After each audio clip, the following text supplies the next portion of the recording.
Culinary Class Wars, and Chef in My Fridge are two of my favorite shows of all time. As season 2 comes to an end, I'm sure many viewers are itching to try the restaurants of these legendary chefs. For those living in New York, the most accessible of these is Okdongsik, a restaurant whose popularity has only grown since Pete Wells' New York Times review in 2023. I've been to the original location in Seoul Seogyo years ago, where it received the consecutive Michelin Bib Gourmand for nearly a decade. I visited the Manhattan K-Town pop-up in 2022, and most recently, its Bayside, Queens location. Today, you can also find Okdongsik in Tokyo, Honolulu, Paris, and LA. My goal isn't to persuade you to visit. There are already thousands of videos of people eating this dish while pretending to know what it is. What I am here to do is explain why Okdongsik is one of the most historically significant restaurants in modern Korean cuisine, something that surprisingly no one seems to be talking about. One of the most common criticisms from purists is that Okdongsik's dish doesn't resemble 돼지국밥, the pride of Busan. But this is fundamentally flawed framing. Okdongsik isn't trying to redefine 돼지국밥. It's a new genre of 곰탕. Traditional 돼지국밥 is a post-war, working-class dish made by boiling pork bones and offcuts for long periods, producing a cloudy, collagen-heavy broth. 곰탕, by contrast, is historically a clear, often luxurious soup,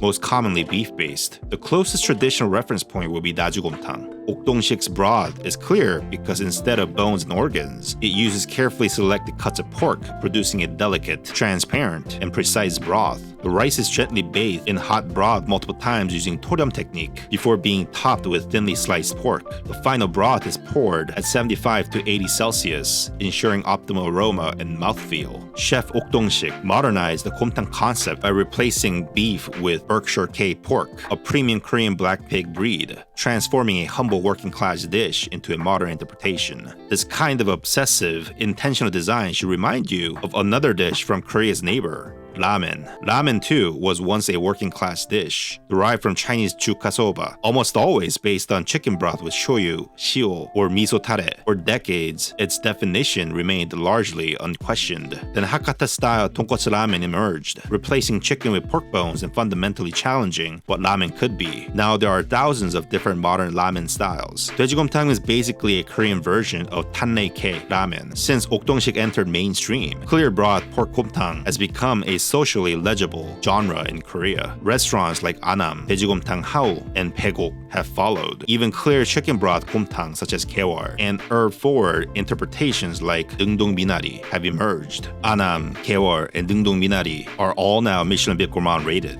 I cannot claim with certainty that Okdongsik invented modern 곰탕, but it undeniably catalyzed its modernized new wave gourmet recontextualization.